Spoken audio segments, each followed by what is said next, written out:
성경을 읽거나 예배 시간에 설교를 들으면 마음에 죄책감만 남습니다. 어떻게 해야 하나요?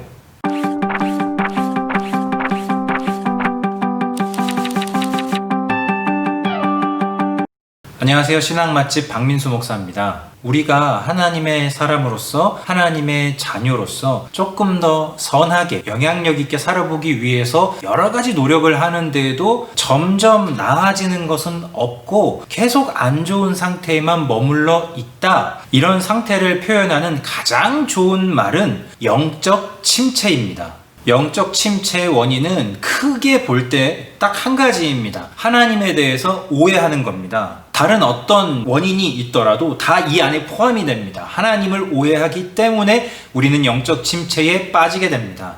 영적 침체에도 종류가 여러 가지 있는데 지금 사연 주신 분의 상태는 도덕적 복음에 찌들어 있는 영적 침체입니다. 무슨 복음이요? 도덕적 복음입니다. 그럼 도덕적 복음은 무엇인가? 성경의 모든 이야기를 다 도덕적 교훈으로 연결시켜버리는 하나의 사고 체계입니다. 쉽게 말하면 모든 것을 죄로 연결시키는 생각입니다.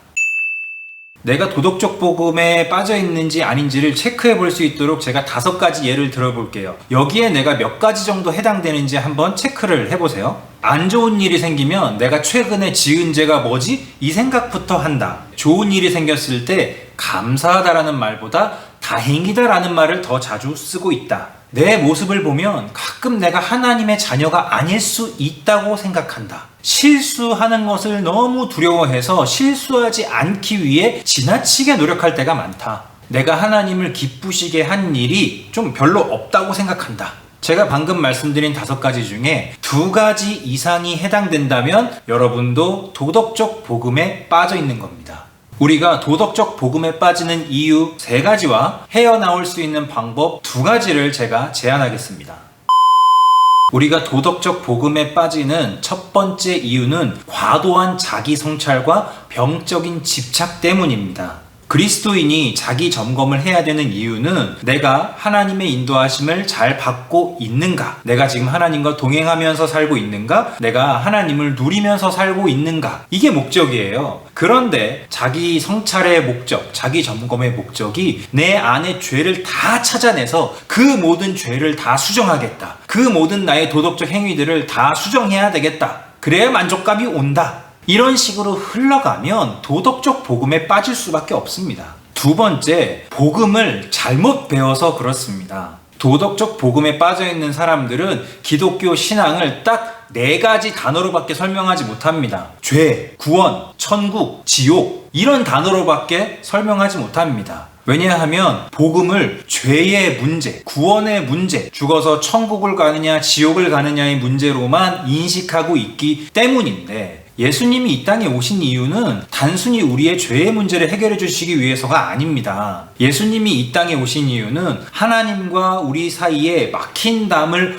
허무시고 우리가 다시 하나님과 하나가 되는 그 연합, 인간이 죄인이 되기 전에 하나님과 동행했던 그 최상의 상태를 다시 회복하게 하시기 위해서 예수님이 이 땅에 오신 겁니다. 예수님을 믿는다면 그 이후의 삶에서 우리에게 가장 중요한 건 내가 얼마나 하나님과 동행하느냐, 내가 얼마나 하나님을 누리느냐, 이게 제일 중요한 겁니다. 3번째 이유는 성경을 주신 하나님의 의도를 완전히 잘못 알고 있기 때문입니다. 성경은 도덕 교훈서가 아닙니다. 하나님 매뉴얼도 아닙니다. 성경을 보면서 우리가 어떻게 살아야 하지? 이걸 먼저 보면 안 된다는 거고요. 성경을 읽는다고 우리가 하나님의 모든 것을 다 알 수 있는 것도 아니라는 말입니다. 성경은 우리가 예수님을 알게 되고 또 예수님을 믿게 되어서 하나님의 자녀가 되게 하시기 위해서 하나님께서 우리에게 주신 겁니다. 그런데 우리가 성경을 읽는 태도를 잘 살펴보면 그 의도와는 전혀 다르게 성경을 읽고 있어요. 성경을 보면서 내가 어떻게 살아야 되지? 내가 어떻게 행동해야 되지? 그런 규칙들만 우리가 찾아내려고 하는 거예요. 정확한 예를 하나 들어드릴게요. 예수님 시대에 부활이 없다고 생각했던 사두개인들이 예수님께 와서 이런 질문을 합니다. 어떤 여자가 있었는데 남편이 7번이 바뀌었어요. 죽어서 다시 부활을 했을 때 누가 이 여자의 남편이 되겠습니까? 그때 예수님이 뭐라고 하는지 아십니까? 너희가 성경도 하나님의 능력도 알지 못함으로 오해함이 아니냐. 하나님께서 우리에게 성경을 주신 목적이 우리가 궁금해하는 이슈를 해결해 주시기 위해서가 아니라는 거예요. 성경은 오직 우리가 예수님을 알게 되고 예수님을 믿어서 하나님의 자녀가 되게 하시려는 하나님의 사랑의 편지입니다. 이것을 잊으면 안 됩니다. 그럼 이 도덕적 복음에서 빠져나오려면 어떻게 해야 되는가? 제가 두 가지 제안을 하겠습니다. 첫 번째, 좋은 목회자를 통해서 훈련 받으십시오.